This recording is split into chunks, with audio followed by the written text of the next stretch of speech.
evidence of any of these preconditions. And he was the one most engaged with the Ukrainians, wasn't he? Yes. Okay. I mean, you testified, and this was his full-time job, although he was doing it for free. He was the special envoy. And you testified you came in and out of the events, correct? That's correct. Okay. At your deposition, we asked you about your communications with the president, and we asked you whether there were so many that it would be impossible to chronicle. And you said no, it wasn't that many. And we went down the path of building a list of communications you remember with the president, right? Correct. We talked about May 23rd in the Oval Office.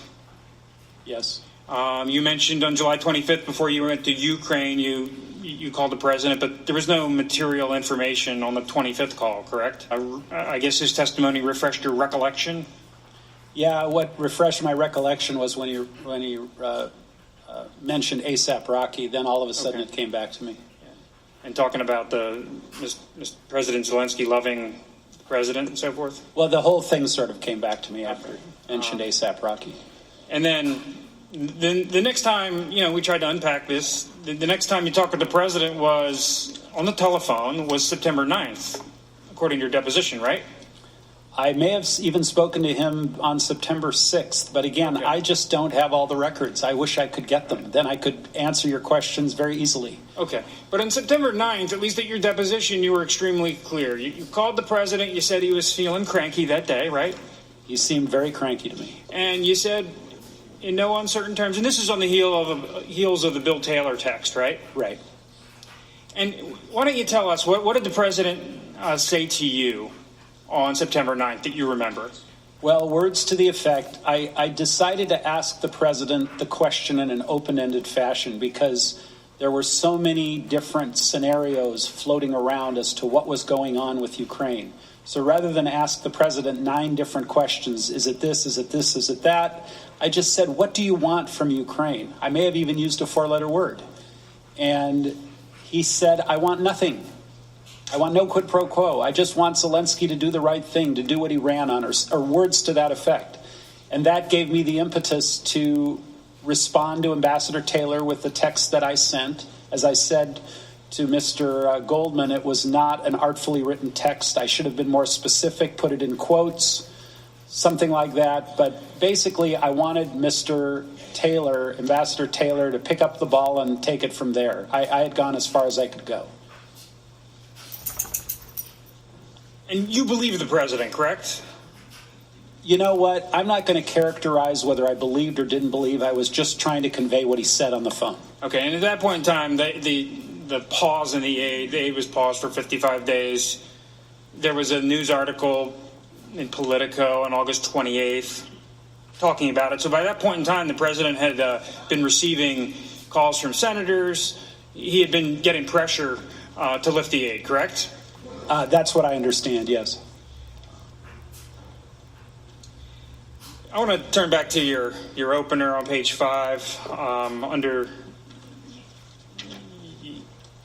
when you talk about it. In the absence of any credible explanation for the suspension of aid, I later came to believe that the resumption of security aid would not occur until there was a public statement from Ukraine committing to the investigations, correct? Correct.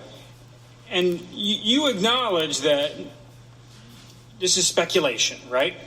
It was a presumption. Okay. That it was a guess. In fact, I think you even said this morning. Well, I want to say that it goes back to Mr. Goldman's point or Chairman Schiff's 2 + 2 = 4 in my mind at that point. Okay, but you didn't have any evidence of that, correct? Other than the aid wasn't being released and we weren't getting anywhere with the Ukrainians. Okay, but did Ambassador Volker clue you in that was the issue? I mean, this is a pretty high... this is a pretty serious conclusion you've reached without precise evidence. Well, I sent that email to Secretary Pompeo to set up a potential meeting between President Trump and President Zelensky in Warsaw. And when I referred to the logjam, I referred to the logjam in a very inclusive way. Everything was jammed up at that point, and Secretary Pompeo essentially gave me the green light to brief President Zelensky about making those announcements. Okay, we can turn to that. And then that was your email dated what date? Do you have the page there? Well, your email to Secretary Pompeo. Was that August 11th?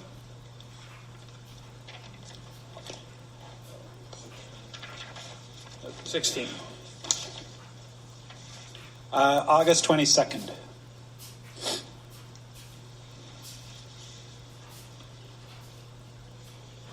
Okay, so you're asking Secretary Pompeo whether we should block time and I mean, is there any discussion of specific investigations? Is there any discussion of Biden or Burisma or anything linking to aid in this email that you sent to Pompeo? No, this was a proposed briefing that I was going to give President Zelensky. And I was going to call President Zelensky and ask him to say what is in this email, and I was asking essentially President Pompeo's permission to do that, right, which he said yes. But at that point in time, we're talking about investigations into the origins of the 2016 election. We're not talking about anything to do with Joe Biden. Joe Biden did not come up. Okay. Stepping back a page to your email to the State Department on August 11th, you email Secretary Pompeo and you say, Kurt and I negotiated a statement from Zelensky to be delivered for our review in a day or two. And the question I have here is that, I mean, that statement never was issued. And in fact, Ambassador Volker has testified that he didn't think it was a good idea, and ultimately the Ukrainians didn't think it was a good idea. And so the statement never reached a finalized state. That's correct. But even if it had, it doesn't talk about Biden's or Burisma or anything insidious, correct? Well, the statement, as I recall, would have mentioned the 2016 elections/DNC server and Burisma. Okay. It would not have mentioned the Bidens. And have you heard Ambassador Volker, how he talks about what might be an investigation into Burisma? No. Okay. I mean, he has said that if there were Ukrainians engaged in violations of Ukrainian law, then the prosecutor general with the new administration ought to investigate that. Did Ambassador Volker ever relate that to you? No, we just talked in generic terms about, quote, investigating Burisma. Okay. But it had nothing to do with Vice President Biden. I'd never heard Vice President Biden come up until very late in the game. When? I don't recall the exact date, but when it all sort of came together, maybe after the transcript of the July 25th call. I don't know. I don't know the exact date when I made the connection. Okay. Apparently, a lot of people did not make the connection. Okay. I want to turn to the letter from Senator Johnson. When he heard about some of these issues in the whole of the aid, he called the president. He called the president on August 31st. It's page 6 of his letter. Senator Johnson states, or he writes, I asked him, the president, whether there was some kind of arrangement where Ukraine would take some action and the hold would be lifted. Without hesitation, President Trump immediately denied such an arrangement existed. And Senator Johnson quotes the president as saying, no, and he prefaced it with a different word. No way. I would never do that. Who told you that? Senator Johnson says, I have accurately characterized the president's reaction as adamant, vehement, and angry. Senator Johnson's telephone call with the president wasn't a public event. It was capturing a genuine moment with the president. And he had, at this point in time, on August 31st, he was adamant, vehement, and angry that there was no connections to aid. There were no preconditions. Yeah, I had my meeting with Senator Johnson where, again, I had made the presumption that I had made to both Mr. Yermak and the email I had sent to Secretary Pompeo. And we were sort of ruminating about what was going on. And Senator Johnson, I believe, said, I'm going to call President Trump and find out. And then he obviously had that phone call. I wasn't involved in that phone call. Okay. But you have no reason to disbelieve that wasn't the way it went down, right? No reason to disbelieve Senator Johnson. And now that you've had some time since your deposition and you submitted an addendum relating to the Warsaw get-together with Mr. Yarmak, as you sit here today, I mean, are we missing a lot of your communications with the president? I haven't had that many communications with the president, and in fact, a bunch of the call records that I have had access to, just the short period of time on the call indicates I never got through. In other words, I was put on hold for 1 or 2 minutes and the call never connected. So I really can't give you an accurate count of how many conversations. Plus, Mr. Castor, I've had a lot of conversations with the president about completely unrelated matters that have nothing to do with Ukraine. So, but you don't think we're missing any material conversations that you have with the president? I don't recall any material conversations today as I'm sitting here. Or with Rudy Giuliani? Yeah, my memory about the conversations with Rudy Giuliani, whether they were direct, whether they were conference calls with Ambassador Volker or Secretary Perry, is really vague without seeing the call logs. Are there any other key fact witnesses that would help us, get to the bottom of whether there was any link to the aid and the? Maybe Brian McCormack, the chief of staff for Secretary Perry, who was involved in and out as well. Okay. Now, the aid was ultimately lifted on September 11th, correct? I believe that's correct. Okay. And Senator Johnson, in his letter on page 6, quotes the president on August 31st. Ron, I understand your position. We're reviewing it now, and you'll probably like my final decision. So even on August 31st, and this is before any congressional investigation started, the president was signaling to Senator Johnson that he was going to lift the aid. Sounds like it, yeah. Okay. And most of the other witnesses we talked to, whether it's from the Department of Defense or OMB or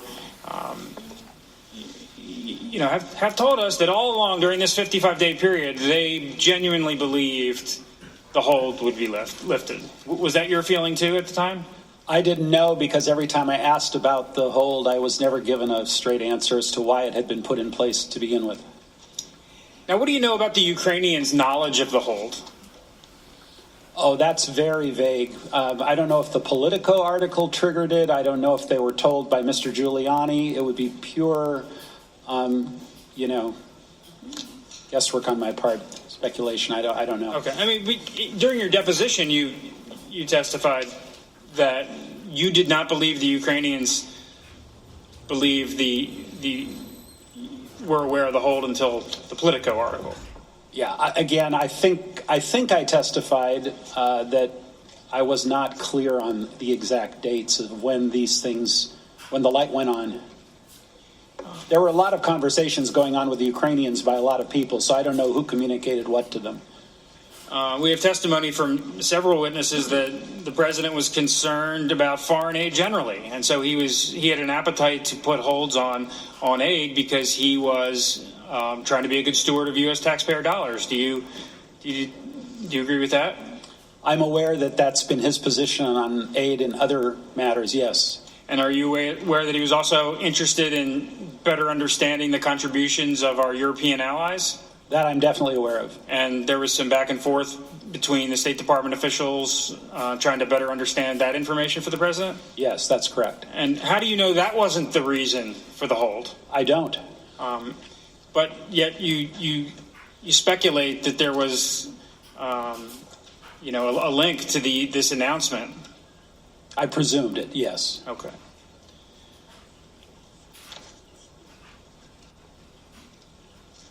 I want to turn quickly to the July 10th meeting. The July 10th meeting in Ambassador Bolton's office involving Ambassador Volker, Mr. Daniluk, Mr. Yarmak, has been the subject of some controversy Ambassador Volker yesterday testified that it wasn't until the end of the meeting. Mr. Dunny, look, he said was going through some real detailed